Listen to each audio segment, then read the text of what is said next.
Channel migrants illegally entering the UK will be removed and then banned from any future return. That's under new legislation set to be revealed tomorrow. And more than 3,000 people have crossed the English Channel in small boats so far this year. Nearly 46,000 entered Britain in similar fashion last year. But Rishi Sunak wants to crack the small boats crisis and with it potentially, of course, secure the next election. Now, the government is expected to outline these plans, which it believes will get a grip on illegal immigration.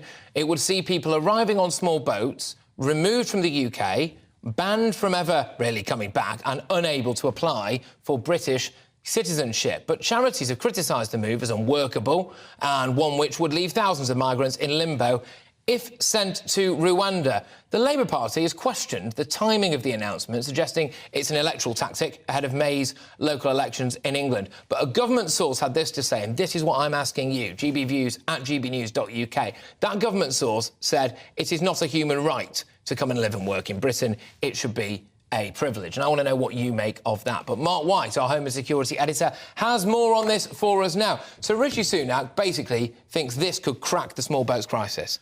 Well, there's no doubt that it's a big issue as far as the electorate is concerned. They are very concerned about the number of people who are crossing the English Channel illegally on small boats.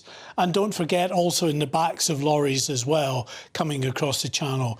So this is one solution that Rishi Sunak believes could be a real disincentive to deny people the opportunity to claim asylum in this country and to ban them from ever claiming asylum in future. However, last April, I was at Lydd Airport in Kent when the then Prime Minister, Boris Johnson, very proudly proclaimed the new policy that he had to send asylum seekers that arrive by small boats to Rwanda. This, we were told, would break the model of the people smugglers. What happened? We got a record year in the number of people crossing by small boats, and still, 11 months on from that announcement, not a single flight has left for Rwanda. It's mired in legal action. Yes, indeed. And this is something we're going to be talking about a little bit later on. A lot of people have said, well, you would probably have to try to swerve international law if you want to make this take place. So how are you maybe going to do that? The other thing is, does this rely on people coming here by boat and us then sending them specifically to Rwanda? Is that the only way that Rishi Sunak is saying that he's actually going to be able to make this work? Yeah, the exact detail of how it will work has not been revealed yet. We're going to get more in the way of detail tomorrow, but it is those arriving by a regular route, so coming across on small boats, coming in the backs of lorries, coming up the coast on a speedboat, or landing at a local airport on a small private aircraft. Any illegal entry into the UK would qualify for essentially then being assessed as someone who is not eligible to claim asylum. And from there on in, there would be a process to try to get rid of that person, they say, as soon as practically possible. But how long is practically possible? Because we know that people that get turned down for asylum, for instance, are then usually tied up in legal appeals through the court system for many, many months, sometimes spanning years. Yes, indeed. Now, shortly, we are going to go live to the scene of where a protest is expected to take place in a couple of hours' time, actually, outside a hotel in Leicestershire. Now, there's around 250 asylum seekers from Afghanistan.